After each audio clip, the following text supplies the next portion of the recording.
If you have a moment, there's something I'd like to discuss with you. Does it have anything to do with the Brotherhood? I wouldn't necessarily say that. This isn't a formal meeting. I simply want to clear the air. I think we may have gotten off on the wrong foot when we first met, and I feel like I owe you an apology. Expecting you to embrace the standards of the Brotherhood without having a history with us was unfair.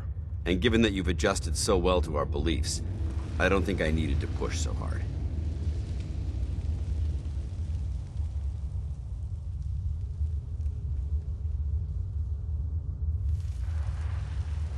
I'm betting it hurt to say that. A little bit, yes.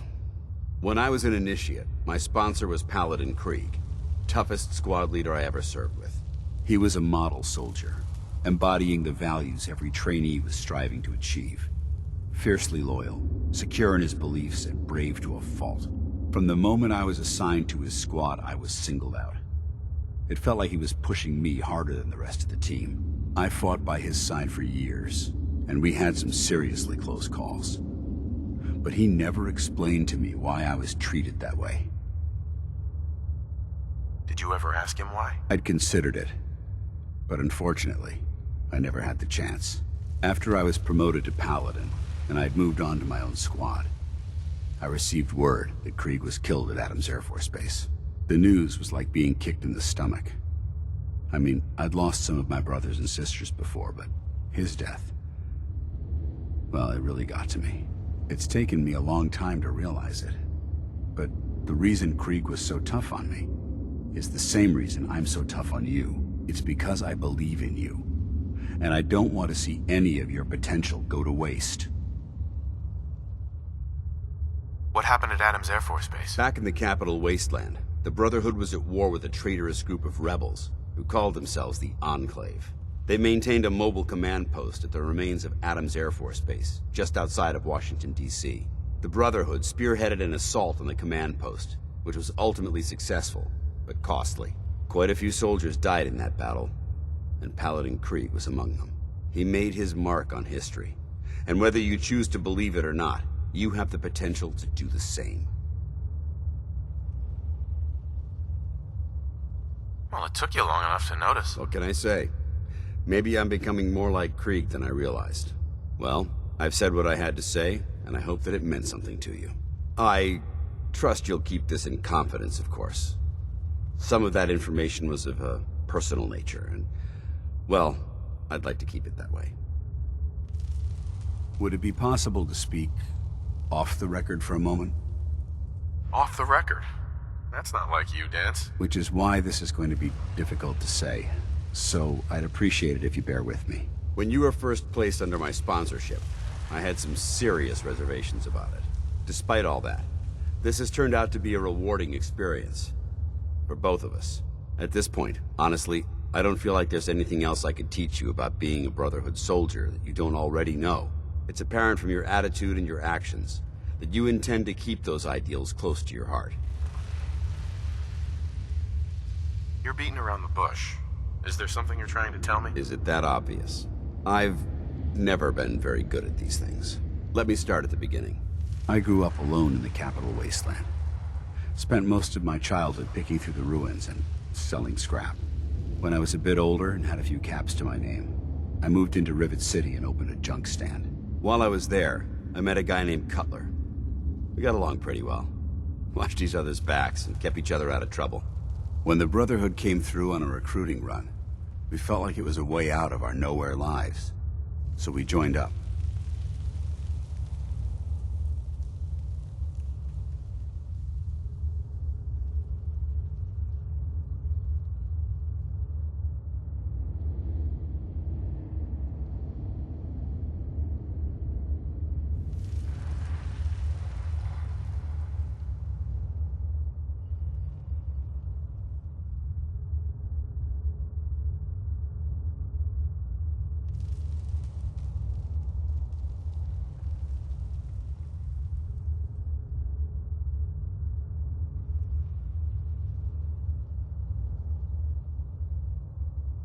Rivet City. It must be post-war, because I've never heard of it. You're right. It was a settlement, built inside the remains of a beached aircraft carrier. One of the safest places to live in the capital wasteland, until the Brotherhood arrived. It was the perfect location for me to try my hand at being a merchant. I didn't expect your entire life story. I hope there's a point. I'm getting to it, if you'll let me finish. Anyway, about a year after we were posted to the Prydwen, Cutler vanished on a scouting op. It took some convincing, but I was able to persuade my CO to let me assemble a squad and search for him. It took almost 3 weeks, but we tracked his team down to a super mutant hive. Those wretched abominations had slaughtered everyone but Cutler. He should have been so lucky. The mutant bastards used their FEV to change him into one of their own kind. He wasn't Cutler anymore. I had to... It was my duty to put him down.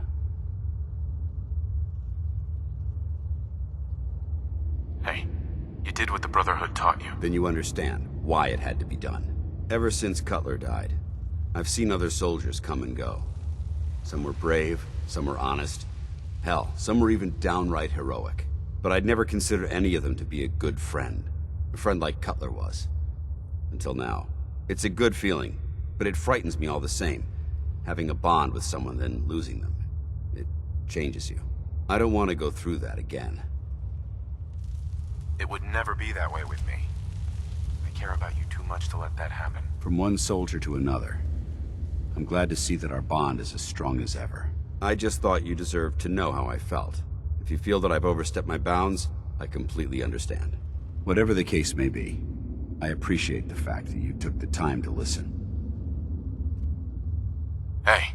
Oh wait, I know this may sound like a strange question, but tell me, what do you think about Scribe Halen? Scribe Halen? Why? Is something wrong with her? No, not at all. Halen's doing well. I simply wanted to talk to you about her, but I wanted to know what you thought of her first. I don't think I know her well enough to give you a military evaluation. That's a shame. Perhaps you should spend more time working with her then. She's a model soldier. But I wasn't looking for an evaluation of her performance as a scribe. I wanted to know what you thought of Halen as a person. So there is a heart beating under all that armor after all. I suppose I deserve that. I just don't normally find these discussions easy to handle, so I try to avoid them at all costs. The truth is, I'm worried about her. Since you and I are getting along so well, I felt like I could confide in you about it, to get your honest opinion. This seems like something you should be discussing with Halen. If you'd allow me to explain, I think you'd understand precisely why that wouldn't be appropriate. A few months before you found us, one of my men was shot multiple times by raiders. Halen stayed by that knight's side for 2 days straight, without sleep, fighting to keep him alive. But he was on a slow decline. I decided that his suffering needed to end, and ordered Halen to administer an overdose of painkillers, so he could die with dignity. Even though I'm certain she wanted to continue fighting for that knight's life. She injected him without question. It sounds like she was simply following your orders. Of course she was. Halen's never been insubordinate. But the decision whether or not to ease that soldier's suffering isn't the point here. The point is what happened later that same evening. Halen approached me while I was on watch. She didn't say a word, but I could tell something was wrong. After what felt like an eternity, she collapsed into my arms, crying. I didn't know what to do, so I just held her for a while.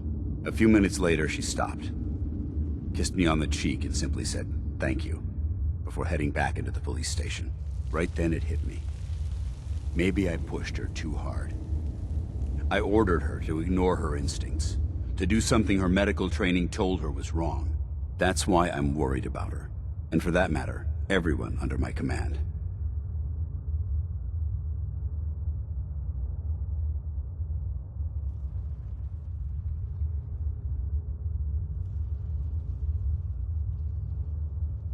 Come on, Dance.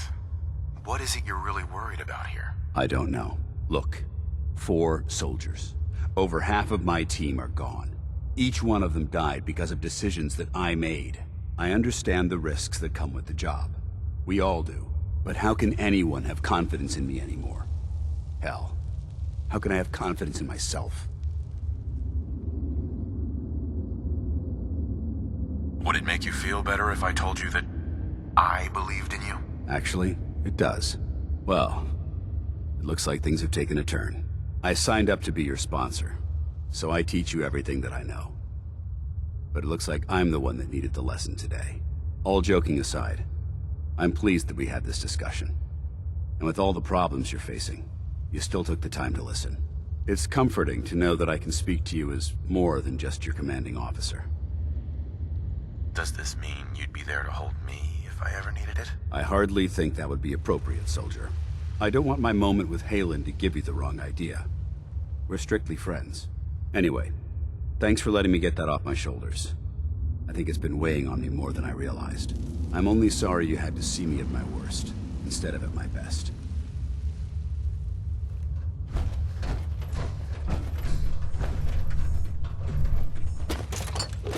Watch your step. There's quite a bit of debris here. To you, that doesn't seem old. To me, it's an archaeological relic.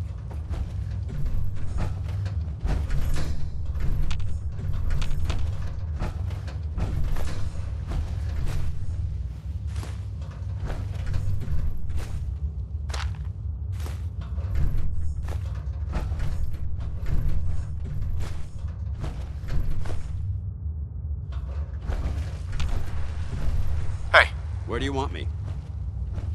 Want to swap some gear?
Give me a laser rifle and my power armor, and I'll take on the world.